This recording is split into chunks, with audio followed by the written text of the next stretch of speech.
125-115. Ups and downs on the court for the Nets, not the thought for Kyrie Irving. More what's off of it that leads to the emotion after the win.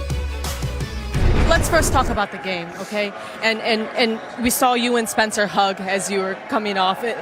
And you two guys dominated tonight for your team. What's it like getting that production from Spencer specifically off the bench? It's big time. When you're a basketball player and you're able to make the right plays and play at a high intensity level and really come out and make an impact on the game, doesn't matter if you're starting or coming off the bench. We've seen special guys do that. We're still finding what our team identity looks like, and that's a good thing for us. It's a test every single night, but I'm glad we came out and handled business. It's a good win. And obviously it was an emotional win. We saw pregame. You had some clear emotions. Yeah. What do you want to share about Kobe Bryant, who we all know you had a very deep connection to? Trying to keep my emotions together. I mean, you gotta understand it. Just his family and his friends, and it's just hard to even just conjure up the words. You try to find clear-cut message that you would send to Gigi and Kobe and everybody that lost their lives in such a tragedy like that. It's hard. It's hard, but I've been trying to do this the last few days. It's just trying to get ready for a moment like this, but I just gotta let it be, let it flow. And I know he's down watching, as well as Gigi, as well as the young ball players that were on the plane as well. I was just with them at the Mamba Academy, working out with them in the summertime as well. Those young girls losing their lives, so it's heartbreaking for all of us. But I'm not the only one dealing with something. So I think the most beautiful thing is that it's connecting all of us, and his seeds that he's planted in all of us could continue to grow. And his legacy is going to live on forever, obviously. But that man was a philosopher. He was a teacher. He left so many great things here for us to follow, and I'm just going to continue to carry the torch. Important to point out, which Kyrie mentioned and was mentioned by Victor, and when you look at what Vanessa and the family are doing for the other families, that we all understand this NBA TV, and we all know what Kobe meant, and we know from a name recognition, but for those people, and they're doing such a good job, to me, that is really touching. Such a good job understanding, even though it didn't touch them as much personally because they didn't know those folks, to not forget that in a moment it's about the life, not that they were an athlete or how we knew them. That, to me, that makes you emotional because that's just a great job by everybody who's done that, I think. Tell you everything you need to know about Kobe at this phase is like 3D and Casey. Look who was on the helicopter with him. It wasn't any other NBA stars. It was parents on a AAU girls basketball team. He was doing what you gonna do one day, what you've done, what I've done. Yeah. He was just doing what dads do. That's it. And he was involved with other parents, just watching their kids enjoy the game, grow, teach them all the good, all the lessons that come from it. So he wasn't hanging out with a bunch of NBA stars or other stars. He was hanging out with family, going to coach a basketball team, his daughter. All three of us have daughters. And it's emotional. That part is where it really, for all of us, it hits. But DZ, I love how so many people, and I think we've done a great job here at the channel from everybody, talking about, we know, amazing basketball player. We know that. And we will respect and remember that. But it's the family aspect of it that hits you more, the person aspect, than the basketball. Yeah, that's the part that hit me right away, too, because every Saturday and Sunday, they call me basketball dad, because Trey has two teammates that don't have fathers, and I'm the one that drives them to the games every weekend. So that's what I thought of right away. It's tough. Yeah, it is, because if you are hands-on and you do the things we do that we don't tweet or we don't put on Facebook, because you know how much I love to tweet about my son Trey, but that's what hit home. The survivors, knowing that there's been other teammates that fly on that helicopter every week. So think about what those other teammates are going through right now, saying that could have been me. The one thing, so for all those families that know that Kobe had been doing this for months and weekends and, doing this. So I got to imagine what they're going through right now as part of the team and part of their basketball family and community.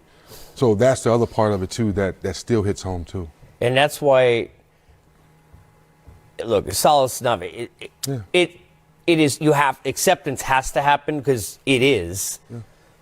But I think what you take from it is that you want to feel good about the family that lives on and lives on in your memory and with the beloved nature of the NBA fraternity, Sam, and how it has not only, and again, I got to go back to it, not only opened its arms to Kobe's family, who they knew or felt akin with, but to the other families. That makes you feel at least that those folks are going to be able to have, because that love and every hug they get and every what do you need you get and every what can I do for you you get is going to be more than they can ever express to you. Right. The fact that that's being shared with all those other families, to me, again, I got to go back, that is maybe the most touching thing that's happened. Well, Case, it's important that we do not forget those other family members. You know, we're talking about Kobe because he was part of our immediate family, right. His daughter, part of our immediate family, but let's just not forget the other people that lost their life. They have families, brothers, sisters, and mothers and fathers and grandparents. So it's just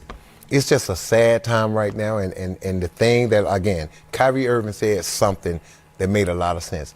If this is going to bring us all together and make us better, you know, if this is what it takes for people to let these beefs go and to just start trying to be better people, because at the end, the thing that I'm so proud and so thankful, happy for Kobe Bryant is that he had found life outside of basketball and he was excelling. He was happy. You know, he had attacked his personal life and his family life like he did on the basketball court. Right. With the focus and the intensity. Challenge. And and he was loving being a dad. And to hear him say, of all the great things he's ever done, and to say it and mean it, I'm most proud of being a dad and a husband. That says it all, man. Because at the end of the day, Casey, when people stand up and talk about you when you're gone, do you want them to talk about what you did as a sportsman, or do you want them to talk about you as a human being? What mark did you leave as a human? Yeah, the points and rebounds and all that stuff is great, but when you stand up over me, I want you to say that I cared about people more than I cared about myself. Yeah, and just because I think it is difficult for all of us from this standpoint to discuss, but it's so important. You talk about the things you don't see. Mm-hmm. We're in a world where it's unfortunate, but a lot of us don't know what to trust and believe when people who have any celebrity or don't say anything, because masses then react to it, right? Yep. But they're not in the room when you read a story to your daughter, when she smiles because you picked the cereal that she loves and you have that 2 minutes. And DZ, and I know that, where you're running out and you feel like you're doing wrong going to work because you don't want to. The fact that those moments probably get cherished now more by every, not only NBA player, but person, that's another good and an impact on the way out, if you will. Kobe had a reminder he got because of the way he handled himself as a dad, you could tell. But I think maybe for all of us as fathers. Sam, I go to you because you have all girls too. Yeah. I have 2 girls, and to your point, Casey, it's when your daughter comes, taps you on your shoulder, Daddy, it's time to go to work. You just jump up, right?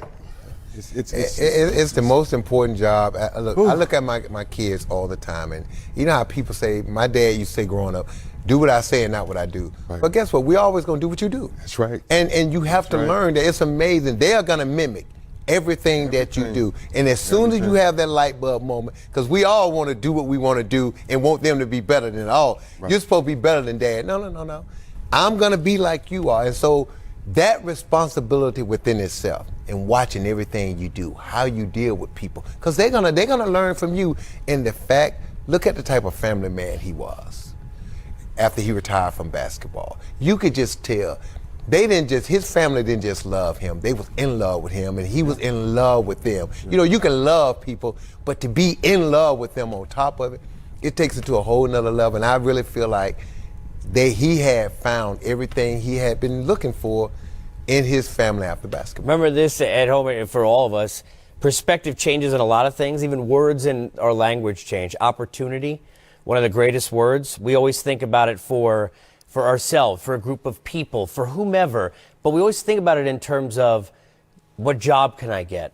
What opportunity of schooling? And these are important things, education. We don't think about opportunity to say goodnight. Right. Opportunity to send that one phone call, even though you're just not in the mood to talk to anybody, because you know for mom it'll mean 10 times more that it's going to bug you when you're in traffic.